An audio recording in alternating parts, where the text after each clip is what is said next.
આણંદ ખાતે ડોક્ટર સર્વપલ્લી રાધાકૃષ્ણનની જન્મજયંતિ નિમિત્તે શિક્ષક દિનની ઉજવણી કરવામાં આવી હતી.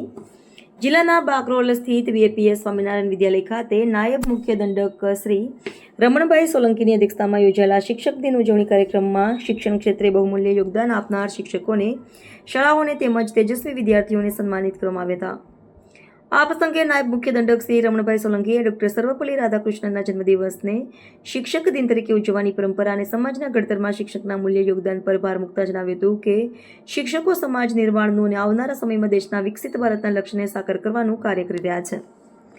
શિક્ષકોને વર્તમાન પડકારોનો સામનો કરવા અને સમાજમાં સક્રિય ભૂમિકા ભજવવા માટે પ્રેરિત કરતા વધુમાં તેમણે ઉમેર્યું હતું કે શિક્ષકોએ પર્યાવરણ સુરક્ષાની સાથે વીજ બચત, વૃક્ષારોપણ, સ્વચ્છતા અને જળ સંરક્ષણ જેવા મુદ્દાઓ પ્રત્યે વિદ્યાર્થીઓમાં જાગૃતિ આવે તે માટે ગુરુ તરીકેની વિશેષ ભૂમિકા ભજવવી પડશે. તેમણે આ તકે આણંદ જિલ્લાને શિક્ષણ ક્ષેત્રે બનાવવાનો દ્રઢ નિર્ધાર વ્યક્ત કરી ઉપસ્થિત સૌને સાથે મળી વિકસિત ભારતના નિર્માણમાં યોગદાન આપવા આહવાન કર્યું હતું. આ પ્રસંગે જિલ્લા કલેક્ટર શ્રી પ્રવીણભાઈ ચૌધરીએ જણાવ્યું હતું કે શિક્ષક એ માત્ર જ્ઞાન આપનાર નથી, પરંતુ વિદ્યાર્થીઓના જીવનના સાચા માર્ગદર્શક છે, જે વિદ્યાર્થીઓમાં માત્ર વિદ્યાર્થી જ નહીં પરંતુ સંસ્કાર, મૂલ્યો અને જીવન જીવવાની કળા પણ વિકસાવે છે. આ પ્રસંગે કલેક્ટરશ્રીએ તેમના દાદાજીના શિક્ષક તરીકેના સમર્પણ, શિસ્ત અને સાદગીપૂર્ણ જીવનના અનુભવોને યાદ કરીને શિક્ષક પ્રત્યેની પોતાની વિશેષ લાગણી વ્યક્ત કરી હતી. કલેક્ટરશ્રીએ 2047 સુધીમાં વિકસિત ભારતના નિર્માણ માટે અને ક્લાઇમેટ ચેન્જ જેવા વૈશ્વિક પડકારો સામે ભવિષ્યની પેઢીને તૈયાર કરવામાં શિક્ષકોના અત્યંત મહત્વપૂર્ણ યોગદાનને બિરદાવી વડાપ્રધાનશ્રી દ્વારા આપવામાં આવેલ મિશન લાઈફના 72 જેટલા પગલાઓ દ્વારા વિદ્યાર્થીઓ સહિત પ્રત્યેક વ્યક્તિ પર્યાવરણ પ્રત્યે સંવેદનશીલ બની પોતાની જવાબદારી નિભાવી શકે તે માટે કાર્ય કરવા શિક્ષકોને અનુરોધ કર્યો હતો.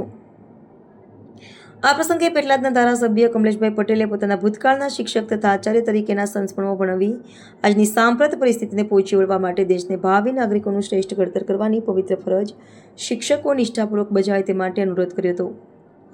આ પ્રસંગે મહાનુભાવના વ્રદસ્તે જિલ્લા કક્ષાના 3 અને તાલુકા કક્ષાના 7 શ્રેષ્ઠ શિક્ષકોને શિક્ષણ કાર્ય ઉપરાંતની સમાજલક્ષી સેવા આપવા બદલ સન્માનિત કરવામાં આવ્યા હતા. કાર્યક્રમના પ્રારંભમાં જિલ્લા શિક્ષણ અને તાલીમ ભવનના પ્રાચાર્ય ગઢવીએ સ્વાગત પ્રવચન કરી કાર્યક્રમને રૂપરેખા આપી હતી. શિક્ષક દિનની ઉજવણી પ્રસંગના કાર્યક્રમમાં જિલ્લા પંચાયત પ્રમુખ શ્રી હસમુખભાઈ પટેલ, જિલ્લા વિકાસ અધિકારી સુશ્રી દેવાહુતી, શિક્ષણ સમિતિના ચેરમેન શ્રી સુનિલ સોલંકી, જિલ્લા પ્રાથમિક શિક્ષણ અધિકારી શ્રી રચનાબેન પટેલ સહિતના જિલ્લા શિક્ષણ વિભાગના અધિકારીઓ તથા વિવિધ શાળાના આચાર્યો, શિક્ષકો, વિદ્યાર્થીઓ તથા નાગરિકો ઉપસ્થિત રહ્યા હતા. 5મી સપ્ટેમ્બર એટલે ડૉક્ટર સર્વપલ્લી રાધાકૃષ્ણનનો જન્મદિવસ, જેમાં સમગ્ર દેશમાં તેમના જન્મદિવસને શિક્ષક દિન તરીકે ઉજવવામાં આવે છે. એ અંતર્ગત આજે આણંદ જિલ્લામાં પણ જે શિક્ષકોએ શ્રેષ્ઠ કામગીરી કરી હતી, જે શાળાઓએ શ્રેષ્ઠ કામગીરી કરી છે અને જે બાળકોએ શ્રેષ્ઠ મહત્તમ કાર્યક્ષમતા મુજબ એને પરીક્ષામાં ઉત્તીર્ણ પાસ થઈને માર્ક મેળવ્યા છે, એવા તમામ ત્રણેય પાંખને આજે સન્માન સમારંભનો કાર્યક્રમ હતો. વિશેષ કરીને આજે આણંદ જિલ્લા માટે ગૌરવ છે પણ કે એક આચાર્યશ્રી અને એક શિક્ષકને રાજ્ય કક્ષાના શ્રેષ્ઠ આચાર્ય અને શ્રેષ્ઠ શિક્ષક તરીકે પસંદગી થઈ છે.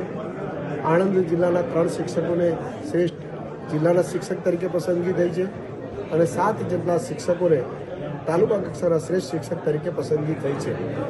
2 શાળાઓને શ્રેષ્ઠ શાળા તરીકે પસંદગી થઈ છે અને 15 જેટલા વિદ્યાર્થીઓ કે જેમણે ઉત્કૃષ્ટ પરીક્ષામાં પોતાની પરીક્ષા આપીને સારા માર્ક મેળવી અને ઉત્તીર્ણ થયા છે. આ બધાના સ્પર્ધાત્મક પરીક્ષામાં પ્રેરણા મળે એ દિશા માટેનું આ કાર્ય હતું અને એની અંદર આજે બધાને સન્માન કર્યો અને વિશેષ કરીને આવનારા સમયની અંદર શિક્ષકો જે રીતે આવનારા સમયની અંદર જે વિકસિત ભારત માટેનું કામ, જે દેશ વિકસિત બનવા જઈ રહ્યો છે, એમાં બાળકોને પણ એ પ્રકારની માનસિકતા સાથે તૈયાર કરે, દેશ ભાવના પ્રબળ બનાવે અને વિશેષ કરીને બાળકને પણ એક નવી દિશા સાથે નવું શિક્ષણ આપે એ માટેની પ્રેરણા આપવાનો માટેનો પણ આ કાર્યક્રમ રહ્યો. ખૂબ જ સુંદર કાર્યક્રમ આણંદ જિલ્લા વહીવટીતંત્ર દ્વારા યોજાઈ ગયો.